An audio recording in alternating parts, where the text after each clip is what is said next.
So you obviously noticed the asset that we were playing with earlier, and that's on our desktop.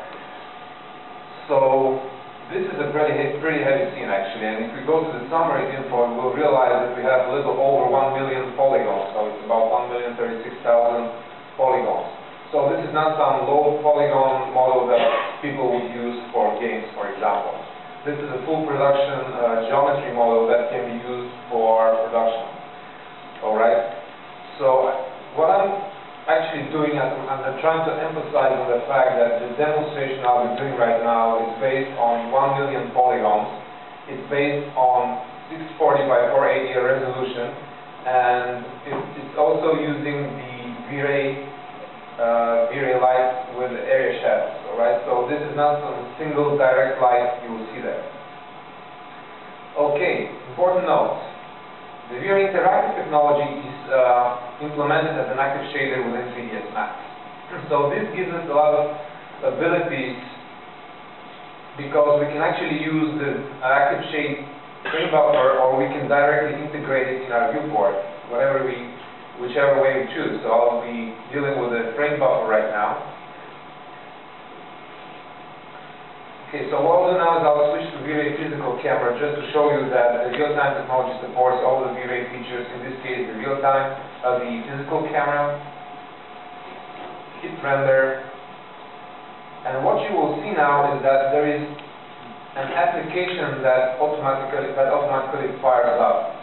Alright, so this is actually the standalone application I mentioned earlier, and it's totally independent of 3ds Max. So actually I can have those applications running somewhere across my network on the other side of the office and use the real-time technology along with distributed rendering.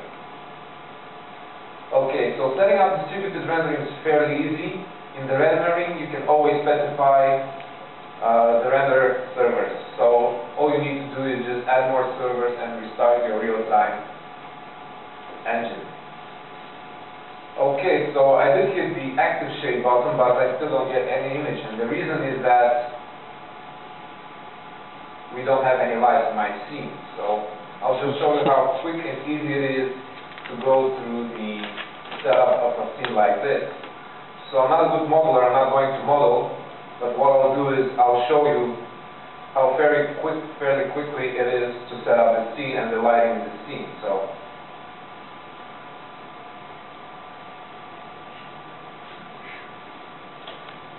okay.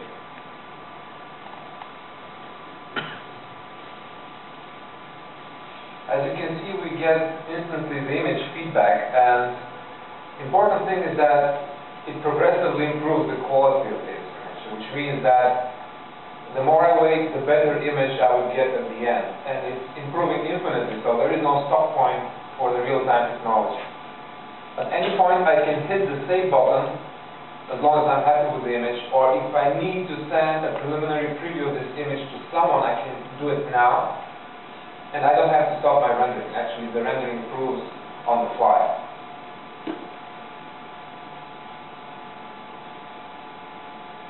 Alright, so let's see how Vray tracks down all the changes.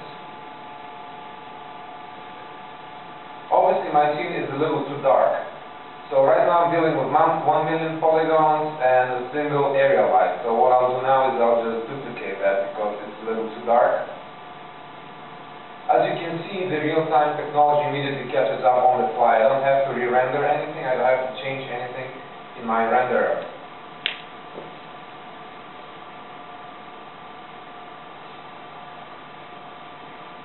Okay, now I can work accurately on my reflections. And as I said, whatever I get here, I'll be able to get in the final production rendering, because this technology is fully based on the Vray core, and it's actually using the same features. So most of the features that you have with the Vray, you will be able to have in the real-time technology as well. So we have a few limitations, and I'm going to talk about a little later. But as you can see, it's fairly easy to navigate and see the instant feedback.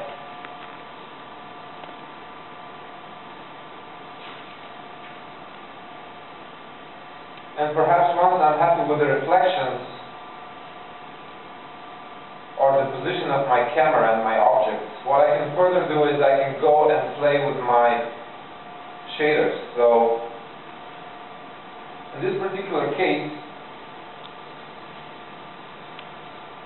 I have quite a few of them here.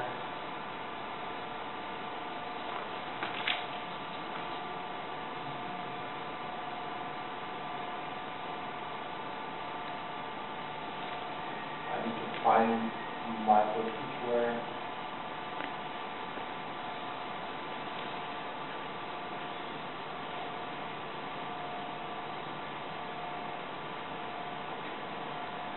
Alright, so if I start playing with the colors, I will be able to get instant feedback right here. Alright, so this particular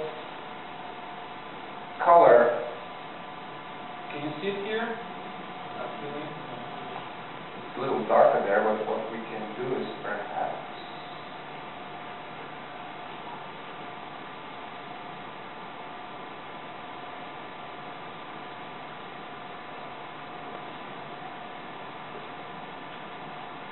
Alright, so what I'll do now is I'll play with my Vray blend material, which was actually used for my Vray, for the car paint shader right here.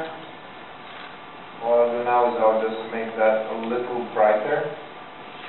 Okay, so now that you can see it over there. Alright. So as you can see, this gives me infinite capabilities of working with my scene.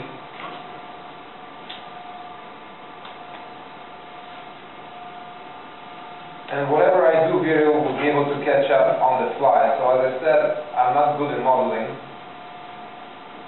But what I'll do is I'll just create a few of these spheres, for example. And as you can see, Vray will instantly catch that data on the fly. And it will continuously improve the quality of the image. You can see GI bouncing all around. So what we're looking at is 1 million polygon scene, 640 by 480, rendered through the CPU only.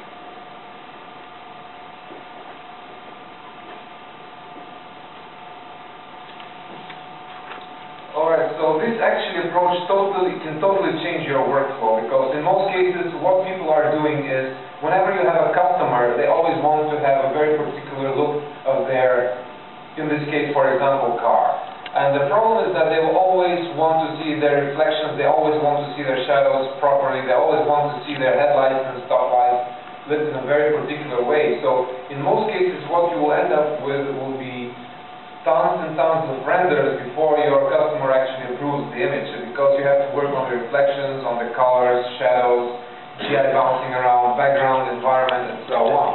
And you have to hit render every time, wait for the image, customer waits, you get the image, he doesn't like it, rework on that, stop, redo, and so on and so on. So this kind of a process can be really annoying, especially for you with a customer sitting on your shoulder for the whole day, probably a whole week. And that can get really slow, because you never know what your customer wants, and I'm sure a lot of you are really familiar with this problem. And the thing is that in this particular case, all you need to do is just work through your scene, and at one point your customer will be just satisfied, because he'll be able to see instant feedback, and even before the quality of the image improves, he'll be able to say no, a little further, too white, too yellow, let's put a little red there, let's put something different. And this can actually really fully change the way you work, your workflow, because you don't have to go back and forth between viewport and rendering and having your customer wait for minutes or probably hours for your images to come out. And this way you don't even have to load your render farm, because everything can happen here, and you don't have to wait for those final images to show them to the customer. So even right now, for example, if I have my customer here, he's happy with this image, I don't have to re-render this. All I need to do is just wait a few more minutes, maybe even an hour, depends on the amount of data I have in my scene, and at the end, save my final production rendering, if I'm rendering stills, of course.